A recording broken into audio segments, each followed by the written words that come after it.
2024年7月初，亞馬遜和 iRobot 一場原本板上釘釘的14億美元的收購案，在監管機構高舉的反壟斷大棒下徹底告吹了。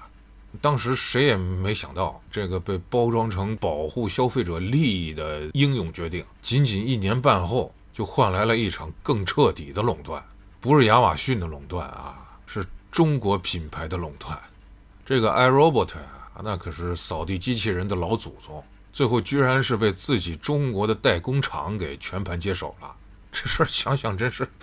當初不讓美國巨頭買，說是怕市場太集中了，結果好吧，現在市場還是集中了，只不過集中到了大洋彼岸。美國的一位競爭政策專家當時就說了，我們親手把一場輕鬆的勝利送給了中國對手。那個切特小一了吧。監管機構當時最核心的擔憂是怕亞馬遜買了 iRobot 之後，會在自家電商平台上拼命給它導流，欺負其他小牌子。可現實是什麼呀？就算沒有亞馬遜，中國牌子像石頭科技啊、科沃斯這些，早就靠產品自己打出了天下了，硬生生吃掉了全球快70%的市场啊。iRobot 呢，份額跌的只剩個位數了，在排行榜上都找不到影了。為了防止某個人可能在未來壟斷水源，結果家家戶戶先把自家唯一的水井給填上了，最後全村的人都只能去隔壁村買水喝。所謂的保護競爭，最後卻讓消費者面對的選擇反而更少了。這邏輯的閉環真是充滿了意想不到的驚喜啊！還有呢，給 iRobot 送上最後一程的，或者說壓垮他的最後那根稻草，您猜猜是什麼呀？竟然是來自他們自己國家總統的一纸關稅政令啊！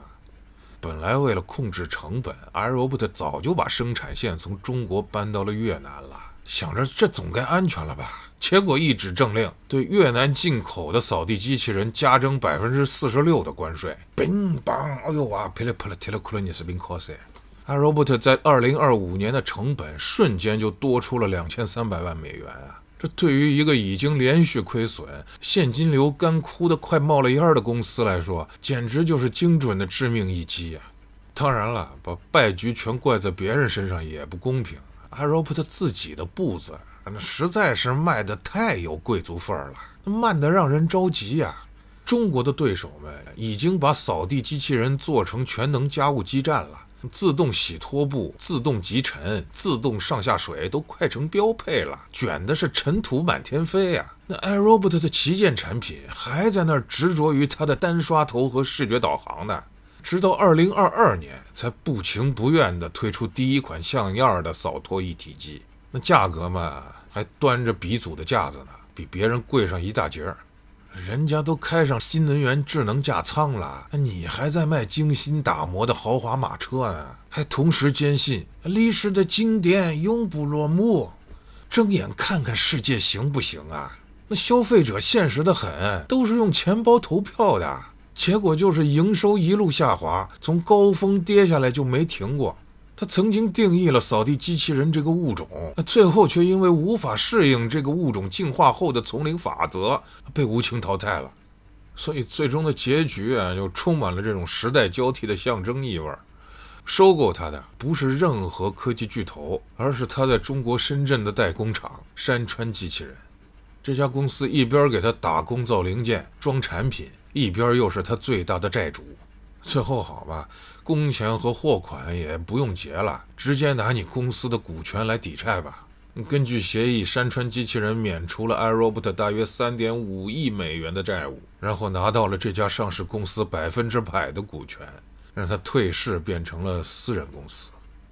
硅谷和華盛頓一片哀嘆啊，說這是美國創新產業的失敗。可是放在全球產業鏈的視角看，這不過是一次再自然不過的產業升級啊！下游的制造方憑借效率和資本完成了對上游品牌和技術的逆向整合嘛。iRobot 用自己35年的生命完整演繹了一個行業從開創、輝煌、僵化都被後來者全面接管的商業周期啊！現在呢 iRobot 對外還得安撫用戶啊，說一切服務照舊，手機 app 照樣能用，但誰都知道那個從麻省理工實驗室裡蹦出來的，帶着美國極客夢想征服全球家庭的獨立故事，那已經徹底完結了。他的破產就是一出諷刺喜劇啊！因為自己不懂變通的固執，也因為被國際政治誤傷的無奈，最後被那些本來想保護他的規則親手推下了懸崖，真是，足夠荒誕了吧？